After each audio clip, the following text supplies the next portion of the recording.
아멘입니다. 귀한 찬양 감사드리고요. 여러분 모두를 주님의 이름으로 환영합니다.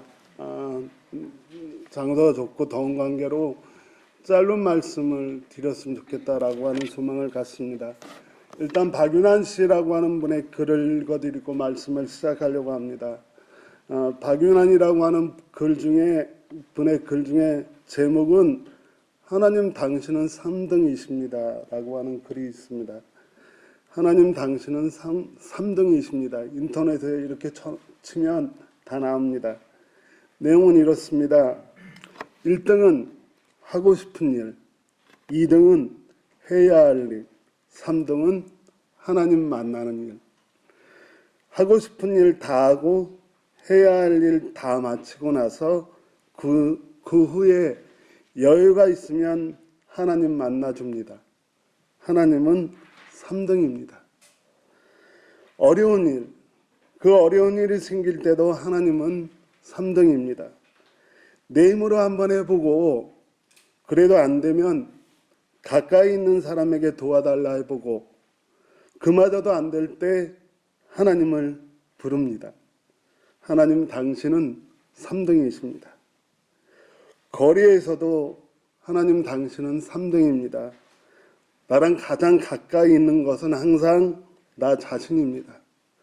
그리고 그 다음엔 내 마음을 알아주는 사람, 그 다음에 저 멀리 계신 하나님이십니다. 하나님은 언제나 나에게 3등입니다.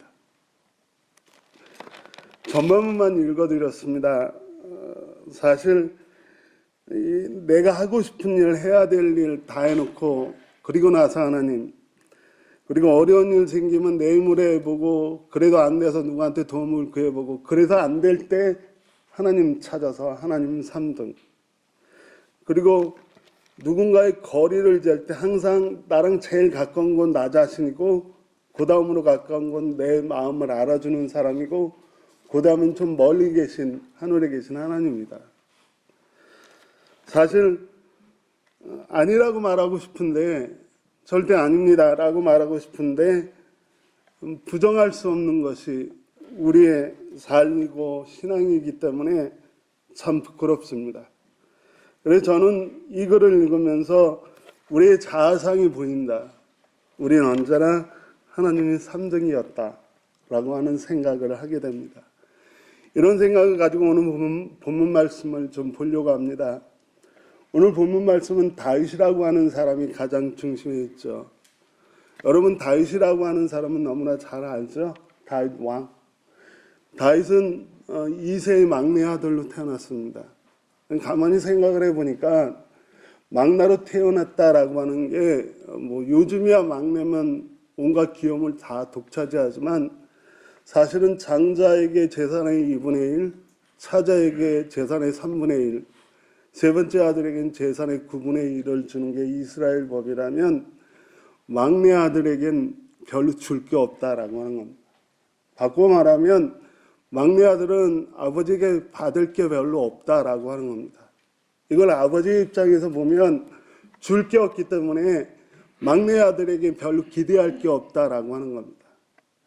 그래서 다윗이라고 하는 이 인물은 처음의 시작은 참 평범하게 시작했습니다. 그런데 그의 인생에 어느 날 사무엘이라고 하는 사람이 그의 아버지 이새의 집을 찾아오면서부터 요동치기 시작을 합니다. 사무엘이라고 하는 사람은 이스라엘의 마지막 사사이면서 첫 번째 예언자이고 선지자입니다. 사무엘이 이새의 집에 간 이유를 여러분 잘 아시죠? 다른 게 아니라 이스라엘의 다음 왕을 기름 부어 세우기 위해서 이새의 집을 갔습니다.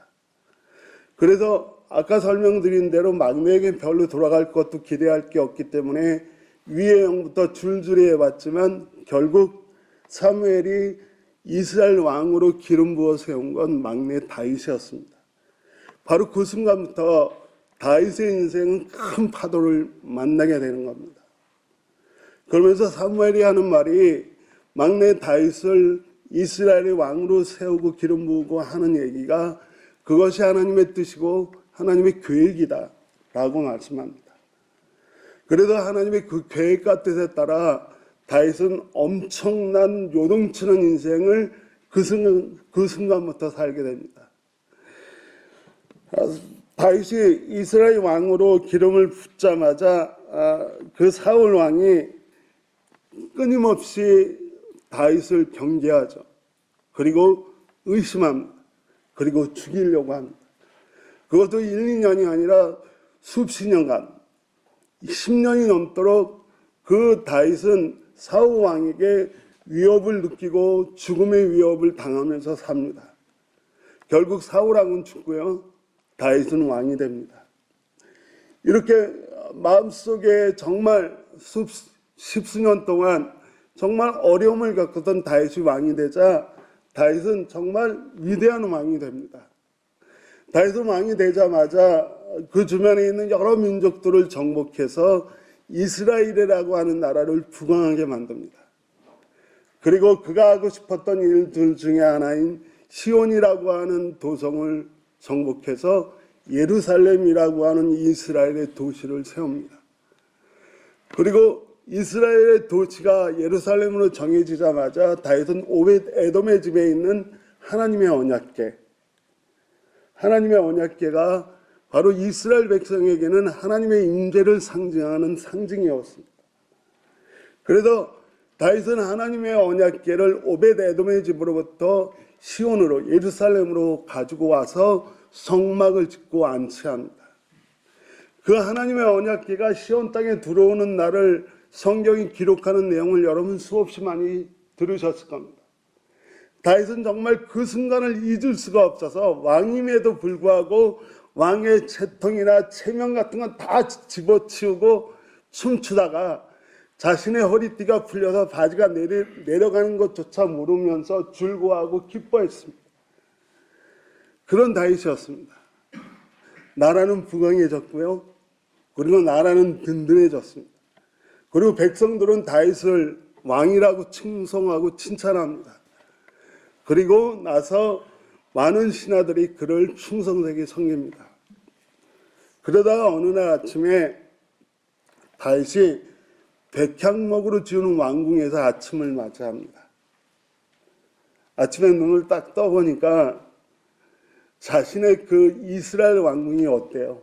왕국이 이미 부강할 대로 부강해졌고 백성들은 평안하고 잘 살고 그리고 자신에겐 충성스러운 신하들이 많고 백성들은 정말 좋은 왕이라고 칭찬을 합니다. 그 기분 좋은 마음을 가지고 그 백향목 왕궁의 자신의 침실의 창문을 딱 열고 왕궁 건너편의 성막을 보는 순간 다윗 왕은 마음의 불편함을 느낍니다. 왜요? 다윗 왕은 그 순간에 정말 엄청난 불편함을 느끼게 됩니다. 그 이유는 간단합니다. 그 이유를 오늘 본문 사무엘하서 7장 1절 2절에서 3절에서 2절에서 나단 선지자에게 다윗 왕이 이렇게 고백을 합니다. 자신이 뭐가 불편한지. 그 잘 돼가고 있는데 나라는 부강하고 그리고 백성은 평안하고 그리고 나라는 엄청 커졌고 그리고 자신은 백향목으로 만든 왕궁에서 거하고 있는데 도대체 뭐가 마음이 불편한지를 다윗 왕이 나단 선지자를 찾아가서 7장 2절에 이렇게 얘기합니다. 나는 백향목 왕궁에 있는데 하나님의 궤는 아직도 휘장 안에 있습니다. 똑같은 기절을 이야기하는 역대기에는 이렇게 기록되어 있습니다. 나는 백향목 궁에서 거하고 있는데 하나님의 언약의 궤는 휘장 밑에 놓여 있다라고 이야기합니다. 다윗은 그게 불편했습니다. 자신은 그 화려한 궁전 안에 살고 있지만 하나님은 여전히 하나님의 임재를 상징하는 그 언약궤는 하나님의 언약궤는 여전히 성막이라고 하는 그 이동식 천막 안에 그 휘장 밑에 놓여 있다라고 하는 사실이 늘 마음에 불편했습니다. 우리가 일전에 한번 성전에 올라가는 시라고 하는 그 시편 중에 두 번째 시편인 132편에서 다윗은 이렇게 이야기합니다. 시편 132편 다윗이 주님께 맹세하고 야곱이 전능하신 분께서 서약하기를 내가 내 집 장막에 들어가지 아니하며 내 침상에도 올라가지 아니하며 눈을 붙이고 깊은 잠에 빠지지도 아니할 것이며 눈꺼풀에 얇은 잠도 들지 않겠다고 하겠습니다. 주님께서 계실 장막을 마련할 때까지 야곱의 전능하신 분이 계실 것을 찾을 때까지 그렇게 하겠습니다. 이 말은 뭐냐 하면 다윗은 뭐가 불편하냐 하면 그래서 그 불편해서 잠조차도 왜 못 자냐 하면 하나님의 언약궤가 여전히 장막에 있다는 것 때문에 불편해합니다. 그럼에도 다윗은 그의 아름다운 시편에서 시편 84편에서 이렇게 또 고백을 하는군요. 주님의 집들 안에서 지내는 하루가 다른 곳에서 지내는 첫날보다 낫기에 악인의 장막에서 사는 것보다 하나님의 집의 문지기로 사는 것이 더 좋겠습니다. 저는 다윗의 이런 마음, 자신은 화려한 궁룡에 살고 있지만 하나님의 언약궤, 하나님의 임재를 상징하는 그 하나님의 임재는 여전히 장막 안에 놓여 있는 것을 불편해하는 이 다윗의 마음을 보면서 아까 처음 읽은 박윤환 씨의 이 시가 생각났습니다. 우리에겐 하나님은 여전히 3등이지만 적어도 다윗에게는 하나님이 1등이구나. 다윗이 이렇게 나단에게 불편한 마음을 표현하자 나단은 하나님의 신탁을 다윗에게 사무엘하서 7장 3절 오늘 본문 앞에 있는 7장 3절에서 이렇게 이야기합니다. 이 하나님은 언제든지 다윗의 삶에서 1등인 그에게 나단이 하나님의 신탁을 전하는데 이렇게 전합니다. 주님께서 임금님과 함께 계시니 가셔서 무슨 일을 하든지 계획대로 하십시오. 이 얘기는 하나님이 당신의 그렇게 불편한 마음으로 하나님이 당신의 인생에서 3등이 아니라 1등인 걸 보니까 하나님은 늘 당신과 함께 하시고 그래도 당신이 가셔서 무슨 일을 어떻게 하든지 하나님은 그 일을 함께 하실 거다라고 나단 선지자는 이야기합니다. 그래서 다윗이 한 일이 뭔지 압니까? 다윗은 역대기상서 22장은 우리가 굉장히 유명한 성경이에요. 뭐냐면 다윗이 이 불편한 심정 때문에 정말 준비했던 것들이에요. 간단하게 표현하면 이렇게 이야기합니다. 다윗은 자신의 이 불편함, 하나님이 여전히 자신의 삶의 1등임에도 불구하고 자신은 호화로운 국면에 살고 있고 하나님의 언약궤는 여전히 성막에 놓여있는 이것을 해소하기 위해 다윗이 준비한 게 뭐냐면 대문의 문짝에 쓸 묵과 꺽쇠를 만들기 위해 철을 준비했는데 너무 많아서 무게를 달 수 없을 정도로 준비했다. 그리고 노쇠를 준비했는데 그 노쇠의 무게를 달 수 없을 만큼 준비해놨다. 백향목을 준비해놨는데 그 백향목이 얼마나 많은지 그 수를 셀 수 없을 만큼 준비해놨다. 그리고 다윗 왕이 개인적으로 수집해서 준비해놓은 건 이렇게 기록합니다. 금 10만 달란트, 은 100만 달란트, 그리고 놋과 쇠는 너무 많아서 무게를 달 수 없을 정도로 준비했고 나무와 돌은 힘들여서 준비했다라고 이야기합니다. 한 가지만 말씀을 드리면 다윗은 개인적으로 금 10만 달란트를 준비했대요. 금 10만 1달란트, 히브리인의 1달란트는 34.2kg입니다. 이것은 계산해 보니까 무려 계산이 안 돼요. 이 금 10만 달란트만 얼추 계산해서 120조래요. 그래서 2015년 대한민국 1년 국가 예산이 얼마인지 아세요? 375조 4천억이에요. 근데 다윗이 준비한 이 모든 것들을 합쳐보면 그보다 많아요. 저는 이 얘기 속에서 다윗에게 있어서는 정말 하나님의 1등이었다. 저는 오늘 드리고 싶은 말씀은 바로 그런 의미에서 오늘 본문입니다. 오늘 본문은 이런 다윗의 마음, 하나님의 자신의 인생에서 3등으로 밀려나 있지 않고 늘 자신의 인생에서 1등으로 하나님을 끌어들이려고 하는 다윗의 이 마음속에 하나님이 도대체 어떤 선언을 하시는지. 그래서 오늘 본문은 다윗 왕제의 마그나 카르타라고 이야기한 대헌장, 하나님이 다윗의 왕조에 대해서 선언을 하시는 거예요. 마치 앞으로는 다윗의 왕조는 내가 이렇게 하겠다라고 말씀하시는 마그나 카르타라고 이야기하는데요. 도장을 찍어서 증명하는 거예요. 대헌장. 다윗 왕조의 마그나 카르타가 뭐냐 하면 오늘 본문입니다.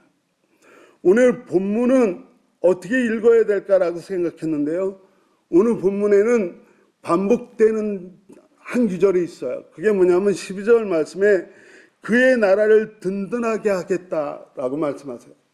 그리고 나서 13절에 반복하면서 강조하면서 발전시켜요. 12절에 그의 나라를 든든하게 하겠다라고 말씀하시고 13절에 그의 나라의 왕조를 영원토록 든든하게 하여 주겠다라고 말씀합니다. 그의 왕조를 그의 나라를 든든하게 하겠다라고 말씀하시고 나서 또 반복해서 강조하길 그의 나라의 왕조를 영원토록 든든하게 하겠다라고 말씀하십니다. 이것은 하나님이 다윗에게 하시는 약속입니다. 그런데 이 약속은 실제적으로 지켜졌습니다. 이스라엘 왕조는 솔로몬 시대 이후에 남북으로 갈라졌죠.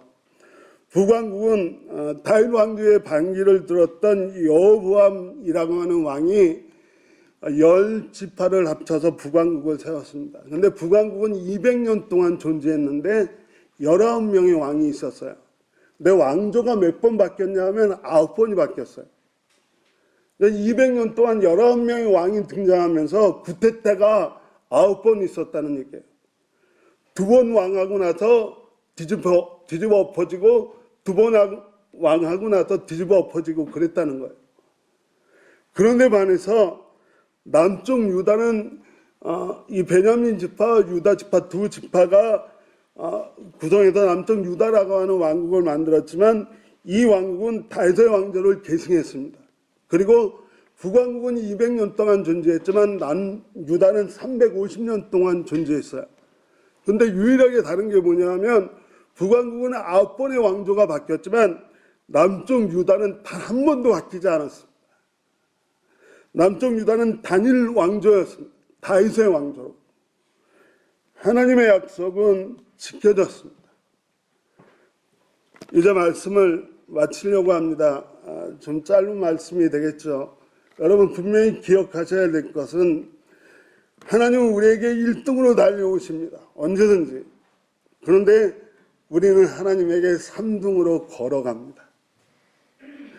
그래서 이 박윤환이라고 하는 시인이 그 아까 읽어드린 그 전반부 기절에 따라서 후반부 기절을 지었는데요. 이렇게 되어 있습니다. 그런데 하나님께 나는 언제나 1등입니다. 내가 무슨 일이 있어도 내가 부르기만 하면 얼른 달려와 도와주십니다. 내가 괴로울 때는 만사를 제쳐놓고 달려오시는 분이 하나님입니다. 아무도 내 곁에 없다라고 생각될 때, 내가 홀로 내 곁에 있다라고 이야기할 때 언제든지 그분은 내 곁에 계셔서 나를 위로해 주셨습니다. 나는 하나님께 1등이었습니다. 나도 하나님을 1등으로 생각했으면 좋겠습니다. 만사를 지켜놓고 만나고 작은 고비 때마다 손을 꼭 붙잡은 내게 1등이신, 그래서 가까이 계신 하나님을 내가 보았으면 좋겠습니다. 내게 1등이신 하나님을 나도 1등으로 모시고 싶습니다. 그런데 오늘 시험 봅니다. 또 하나님이 나에게서 3등으로 밀려나실 것 같네요. 여러분, 하나님은 언제든지 우리를 먼저 생각하십니다. 그래서 언제든지 우리에게 달려오시는데 오늘 우리는 하나님을 3등으로 생각하고 천천히 걸어가고 계시는 건 아닌지, 우리 모두 하나님의 마음, 하나님을 향한 마음이 다윗의 마음과 같았으면 좋겠습니다. 늘 여러분의 삶 속에서 다윗의 마음처럼 하나님을 제일 불편해하면서도 하나님이 우리의 인생의 1등이 되어서 하나님이 우리의 인생에게도 다윗에게 주는 마그나 카르타 같은 내가 너의 인생을 지키되 영원히 지키겠다라고 말씀하시는 주의 음성을 들으시는 저와 여러분이 되시길 주님의 이름으로 간절히 축원합니다. 기도하겠습니다. 하나님 감사합니다.